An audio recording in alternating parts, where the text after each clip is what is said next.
man called Harry Miller, who was a New Zealander and an entrepreneur, wanted him to go from New Zealand to Australia.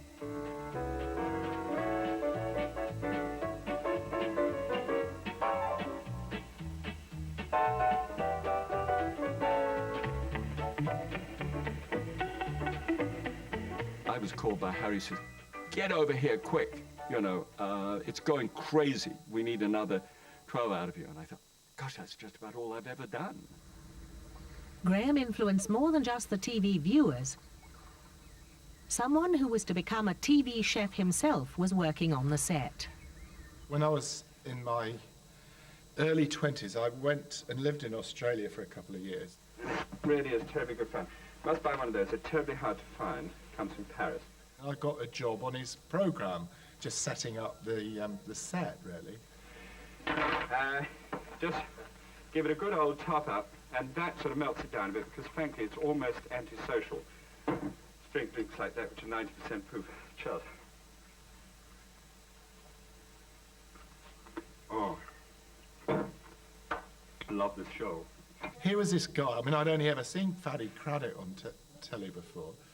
He used to come into the studio with his, you know, beautiful wife in a Carmen Ghia, of all things, you know, a really trendy Volkswagen cars, and you know, do this programme where he was incredibly easy, just easy to talk to. He used to talk to us, I was just a scenery shifter.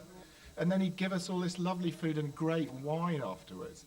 And it was sort of like the first sort of recognition of the fact that food could be fun, and it was all, you know, very aspirational. I thought, oh yeah, I'd like a slice of this. As Graham's life became more lavish and rich, so did his food. Here's one of his classics. Melt butter, flour and milk to make a white sauce and allow it to cool. Finally chop some prawns. Beat egg yolks and cheese into the sauce until smooth. Add the chopped prawns, together with brandy. Season quite highly with salt, pepper, cayenne and nutmeg.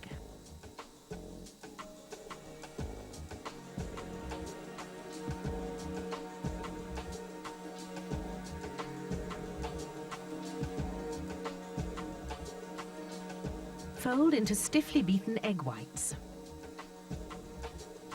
Sauté some more prawns in clarified butter, add brandy and set alight.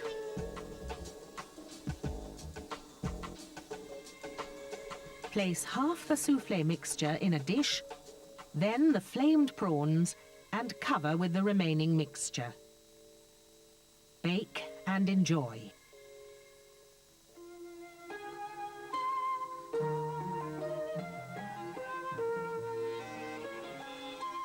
My mum was the ripe old age of 16 and a half when she gave her bride's first dinner party for my father's boss. Johnny and I maintain that any young bride, given a bit of guidance, can do precisely the same thing. Provided, of course, she has a menu, which can almost be, hello, darling, can almost be entirely... Fanny and Johnny continued to instruct, illustrating the finer points of successful entertaining. She talked sort of franglais, and she gave dishes French names, and which were perfectly good old-fashioned English dishes. And she had enormous pretensions of grandeur. You know, she wanted desperately to be on a par with Escoffier. And I don't think Escoffier would have had very much to do with it, quite honestly. First of all, a little bit of butter. Doesn't matter in what order you put these ingredients. I'll prove this by slinging in a bit of flour now. That's self-raising flour, because I never use anything else. The pinch of salt and pepper in it. And then I've got some Parmesan cheese, finely grated Parmesan, a couple of raw egg yolks, and of course everybody who knows anything about cooking knows perfectly well that in theory this lot should, by the rules, go into a terrible lumpy mess. Although she regarded French cuisine very highly, she was in some ways quite fashionable and not afraid of updating dishes. And sling on milk. If Escoffier had seen Mrs. Haddock making white sauce with mixing dry flour, eggs and egg yolks and things all together at the same time, he would have turned in his grave. All I have to do is to add a couple of tablespoonfuls of thick cream, which doesn't look too happy in the heat here, but it'll probably be all right. And then think of someone who I've never really liked. French haute cuisine meant that if you were making a simple bechamel sauce like she was, you took a long, long time to ensure that it didn't taste of flour, and that thing would have tasted like an unbaked cake flavoured with cheese. Well, that's the sauce done. What Fanny's programmes told us about that time might be very distorted. In fact, it was a time when the kind of things she did, in terms of presentation style and the attitude she struck, were going out of date as fast as it was humanly possible for them to go. In terms of cooking, she was on the money.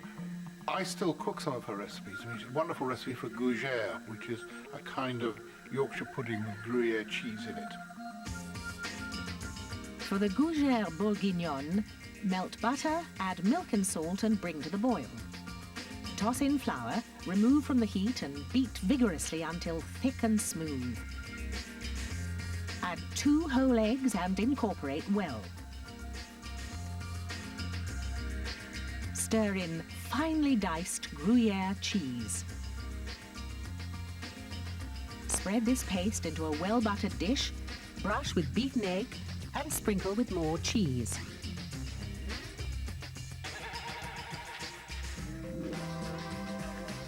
Bake for 25 minutes and serve.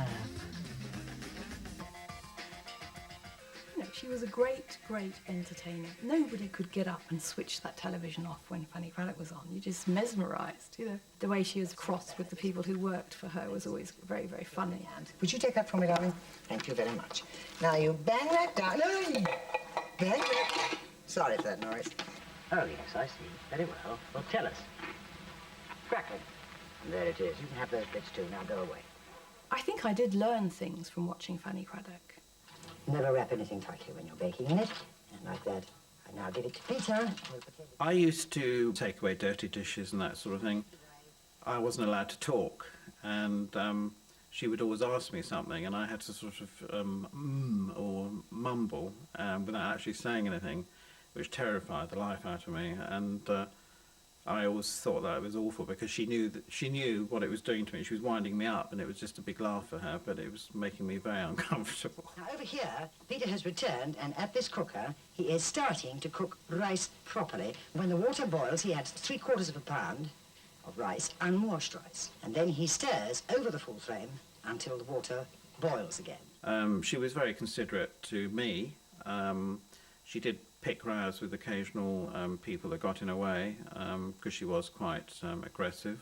To work for her was an adventure every day because you never knew what she was going to be like.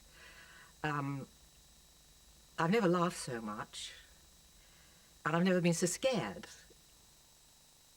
Fanny wasn't just a handful on the set. She eventually became as famous for being difficult as she was for her food.